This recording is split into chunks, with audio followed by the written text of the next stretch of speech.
Okay, so we're having difficulties right now on pulling the front crankshaft seal on an 03 Duramax Without taking the motor out. without taking the motor out. There is a sleeve. If you look here, we got this one out, but there's still a sleeve on the back side that stays in the motor on the crank. We need to get this off without having to pull the motor out. So we're thinking about consulting to an air hammer. Yeah. I'm not too thrilled with that idea. Okay, so here's the All right, question.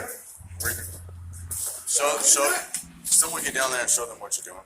So this, in all cases, this is what we're working on. And as you can see,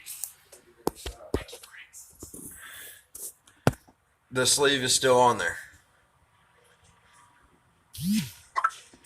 But at the same time, I really think that we'll still be able to get it off maybe without tearing any of the housing or the crank journal or whatever the hell that is right there. I would say crank journal. So we're going to stop recording and come up with a plan. So I hope this works without tearing a bunch of shit up. Press pause and watch how they do it.